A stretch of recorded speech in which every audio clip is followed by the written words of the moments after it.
Hello everyone, नमस्कार, स्वागत, अभिनंदन आप सभी का आपके अपने YouTube channel RP number one study channel पर। दोस्तों, करंट अफेयर्स की क्लास स्टार्ट हो चुकी है मेरे प्यारे साथियों। जल्दी से मेरे साथ में जुड़ जाइए ताकि हम करंट अफेयर्स की क्लास स्टार्ट कर सकें मेरे प्यारे साथियों। दोस्तों, आपको बता दूं कि करंट अफेयर्स हर एक एग्ज़ाम में आता है, तो आप किसी भी एग्ज़ाम की तैयारी कर रहे हैं तो ये क्वेश्चन जो आपको बता रहा हूँ बिल्कुल डिटेल के साथ हम पढ़ने वाले हैं और आपके लिए बहुत ही ज़्यादा इंपॉर्टेंट रहने वाले हैं। तो चलिए स्टार्ट करते हैं बिना किसी देरी के लिए। तो आपको बता दूं कि चैनल पर नए हैं तो चैनल को सब्सक्राइब कर लीजिएगा और साथ ही साथ टेलीग्राम को आप ज़रूर ज्वाइन कर लें ताकि आपको पीडीएफ नोट्स बाकी सभी जो है आपको प्रोवाइड किए जा सके दोस्तों। तो चलिए स्टार्ट करते हैं। इंस्टाग्राम पर भी आप ज़रूर फॉलो कर लीजिएगा ताकि जो भी डाउट हो वो आपको क्लियर हो सके। चलिए फर्स्ट क्वेश्चन आपके सामने। हाल ही में पाकिस्तान सरकार ने भारत के साथ किन चीज़ों के आयात पर लगे प्रतिबंध को हटा दिया है? चीनी, कपास और सूत, नमक, दाल और चावल, तेल, रत्न और आभूषण या फिर लोहा, इस्पात और फल। करेक्ट आंसर की बात करें दोस्तों तो ऑप्शन नंबर ए आपको नज़र आ रहा है, चीनी, कपास और सूत। ये तीन चीज़ें हैं जो कि इतने दिन प्रतिबंध लगा हुआ था, लेकिन अब क्या कर दिया गया है, प्रतिबंध हटा दिया गया है। उसकी बात करें डिटेल में दोस्तों तो यहाँ पर ध्यान से देखिएगा। हाल ही में पाकिस्तान सरकार ने भारत के साथ चीनी, कपास और सूत के आयात पर लगे प्रतिबंध को हटा दिया है। इमरान खान की सरकार की आर्थिक मामलों से जुड़ी कमेटी द्वारा मंजूरी देने के बाद अब पाकिस्तान जून 2021 तक, कब तक दोस्तों, जून 2021 तक भारत से कपास का आयात है जो कि करेगा। बता दें कि भारत वाया के रास्ते पाकिस्तान को कपास बेचता था, लेकिन 5 अगस्त 2019 को जम्मू कश्मीर से आर्टिकल 370 हटने के बाद पाकिस्तान ने भारत से है जो इंपोर्ट है वो बंद कर दिए थे। ठीक है दोस्तों, ये आपको ध्यान रखना है। चलिए आगे चलते हैं क्वेश्चन नंबर 2 की ओर। क्वेश्चन नंबर 2 आपके सामने। साउथ सिनेमा के किस दिग्गज अभिनेता को 51वें दादा साहब फाल्के पुरस्कार को सम्मानित किए जाने की जो है घोषणा की गई है? ये क्वेश्चन हमने जो पिछले वीडियोज़ आपने देखे होंगे करंट अफेयर्स की, यदि आप रेगुलर रूप से देख रहे हैं करंट अफेयर्स की क्लास, तो आपको इसका आंसर बिल्कुल देने में कोई भी जो है दिक्कत नहीं आएगी दोस्तों। बिल्कुल करेक्ट आंसर हो जाएगा, रजनीकांत सर हैं, उनको है जो कि 51वें दादा साहब फाल्के पुरस्कार देने की घोषणा यहाँ पर की गई है, जो कि आपको ध्यान रखना है। मोस्ट इंपॉर्टेंट क्वेश्चन आपका यह रहने वाला है। चलिए इसके बारे में कुछ इंपॉर्टेंट जानकारी देखते हैं दोस्तों। केंद्रीय मंत्री प्रकाश जावड़ेकर ने 1 अप्रैल 2021 को दादा साहब फाल्के पुरस्कार जो अवार्ड है उसकी घोषणा की थी। इस बार है जो कि यहाँ पर साउथ के सुपरफास्ट रजनीकांत को दादा साहब फाल्के पुरस्कार है जो कि अवार्ड है जो कि से नवाजा जाएगा। वो रजनीकांत ने 25 साल की उम्र में अपनी फिल्मी करियर की शुरुआत है जो कि की थी। उनकी पहली तमिल फिल्म अपूर्वा रागनगाल थी। और आपको यह ध्यान रखना है, दादा साहब फाल्के पुरस्कार भारत सरकार की ओर से दिया जाने वाला वार्षिक पुरस्कार है। यह पुरस्कार किसी व्यक्ति विशेष को भारतीय सिनेमा में है जो कि उसके आजीवन योगदान के लिए है जो कि दिया जाता है। आपको ये ध्यान रखना है दोस्तों। चलिए नेक्स्ट क्वेश्चन की ओर चलते हैं, क्वेश्चन नंबर 3 की ओर। आयकर विभाग के आधार से पैन कार्ड को जोड़ने की समय सीमा 31 मार्च से बढ़ाकर निम्न में से कब तक कर दी गई है? इंपॉर्टेंट क्वेश्चन है अभी के लिए। तो यहाँ पर बात करें दोस्तों, करेक्ट आंसर हो जाएगा आपका यहाँ पर ऑप्शन नंबर से यहाँ पर 30 जून कर दी गई है। यदि आपने जो आपका पैन कार्ड है वो अपने आधार कार्ड से लिंक नहीं करवाया है तो जल्दी से करवा लीजिएगा। 30 जून तक का समय आपके पास में है दोस्तों। चलिए इसके बारे में कुछ इंपॉर्टेंट जानकारी देख लेते हैं। केंद्र सरकार ने आधार कार्ड से पैन कार्ड का है जो कि लिंक करने की आखिरी तिथि बढ़ा दी है।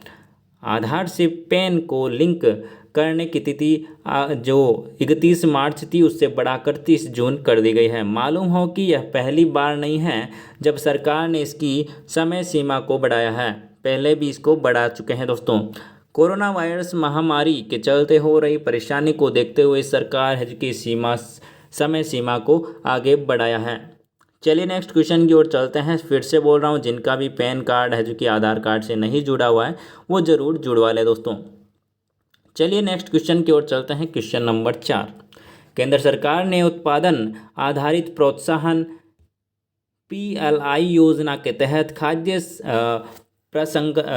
प्रसंस्करण उद्योग हेतु कितने करोड़ रुपए की मंजूरी प्रदान की है?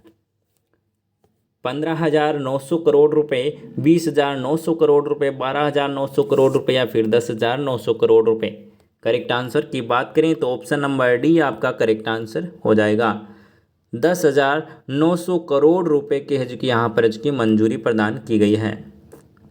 देखिएगा इसके बारे में इम्पोर्टेंट जानकारी दोस्तों। केंद्र सरकार ने 31 मार्च 2021 को उत्पादन आधारित प्रोत्साहन PLI योजना के तहत खाद्य प्रसंस्करण उद्योग के लिए 10,900 करोड़ रुपए की मंजूरी दी है। प्रधानमंत्री नरेंद्र मोदी की अध्यक्षता में केंद्रीय मंत्रिमंडल ने इस योजना को मंजूरी दी है और यहाँ पर इसमें 2.5 लाख लोगों को रोजगार मिलने और निर्यात में बढ़ोतरी की उम्मीद है। कितने दोस्तों? 2.2.5 लाख लोगों को रोजगार मिलेगा और साथ ही साथ निर्यात में जो कि बढ़ोतरी यहाँ पर होने वाली है। साथ ही साथ बात करें दोस्तों, इसमें उपभोक्ताओं को मूल्य में जो कि वृद्धि, उत्पादकों में वृद्धि है, जो उपलब्धता है वो बढ़ेगी यहाँ पर, वो आपको ध्यान रखना है। चलिए आगे चलते हैं। क्वेश्चन नंबर आपका 5 आपके सामने।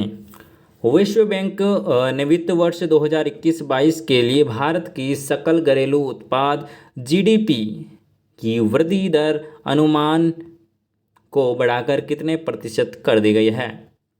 15.1%, 10.1%, 7.1% या फिर 15.1%? करेक्ट आंसर की बात करें तो ऑप्शन नंबर बी बिल्कुल करेक्ट आंसर हो जाएगा। 10.1% बिल्कुल करेक्ट आंसर हो जाएगा। चलिए इसके बारे में कुछ इंपॉर्टेंट जानकारी देखते हैं जो कि आपको जाननी बहुत ही ज़रूरी है। विश्व बैंक ने वित्त वर्ष 2022 में भारत की GDP का ग्रोथ रेट पहले 5.4% रहने का अनुमान लगाया था, जिसे अब बढ़ाकर क्या कर दिया गया है? 10.1% कर दिया गया है। विश्व बैंक में कोरोना वायरस की वजह से हालांकि GDP ग्रोथ के मामले में अनिश्चितता कायम रहने की आशंका जताई है। रिपोर्ट में देश में कोरोना वायरस वैक्सीनेशन के बाद अधिकतर राज्यों में आर्थिक गतिविधियों में सुधार आने की उम्मीद जताई गई है। बहुत ही बढ़िया है। और दोस्तों सबसे पहले तो आपको यही कहना चाहूँगा कि कोरोना वायरस बहुत ही खतरनाक बीमारी आप सभी जानते हैं, तो इसका बिल्कुल आप क्या करिए, ध्यान रखिए और मास्क लगा के रखिए। हर जगह जहाँ पर भी आप जाते हैं मास्क ज़रूर लगाएं और 2 गज की दूरी है जो कि ज़रूर बनाए रखें दोस्तों, क्योंकि हम खुद इसमें है जो कि सावधानी बरतेंगे तो ही ये क्या है रुक पाएगा कोरोना। चलिए अगला क्वेश्चन की ओर चलते हैं, क्वेश्चन नंबर 6 की ओर। क्योंकि दोस्तों अब क्या जो अभी फिर से है जो कि इस अभी देखा जा रहा है तो दोस्तों फिर से क्या हो रहा है, लॉकडाउन की स्थिति बन चुकी है और क्या है कि जो कोरोना वायरस है वो बिल्कुल बढ़ने लग गया फिर से, तो आप सावधानी ज़रूर रखें दोस्तों। चलिए दोस्तों क्वेश्चन नंबर 6 आपके सामने। हाल ही में किस देश ने नेपाल को एक समझौता ज्ञापन MOU के तहत 800 करोड़ नेपाली रुपए की अनुदान सहायता प्रदान की है? पाकिस्तान, बांग्लादेश, भारत, रूस? करेक्ट आंसर की बात करें तो ऑप्शन नंबर सी भारत। क्या दोस्तों? भारत बिल्कुल करेक्ट आंसर हो जाएगा। नेपाल के तेराई जो प्रांत में सड़क के बुनियादी ढांचे को मजबूत बनाने के उद्देश्य से भारत ने एक समझौता ज्ञापन जो है के तहत नेपाली को जो है 800 करोड़ रुपए की सहायता प्रदान की है। बात करें दोस्तों इन तराई सड़कों की जो है हुलाकी राजमार्ग भी कहा जाता है, आपको ध्यान रखना है। क्या दोस्तों? जो तराकी सड़कें हैं उनको क्या कहा जाता है? हुलाकी राजमार्ग भी कहा जाता है। और यह भारत नेपाल सीमा के साथ पूर्व पश्चिम राजमार्ग पर है जो कि स्थित प्रमुख कस्बों को जोड़ता है। और यहाँ पर परियोजना की बात करें तो भारत सरकार के वित्त पोषण और नेपाल कार्यान्वयन के सरकार के तहत जो कि लागू किया गया है। आगे चलते हैं क्वेश्चन नंबर 7 की ओर।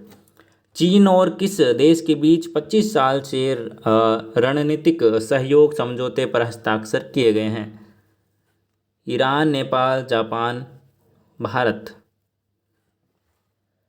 चीन और ईरान की बात करें तो आपका यहाँ पर जो कि 25 साल के रणनीतिक सहयोग समझौते पर जो कि हस्ताक्षर किए गए हैं। बात करते हैं इसके बारे में कुछ इम्पोर्टेंट जानकारी जो कि आपको जाननी चाहिए।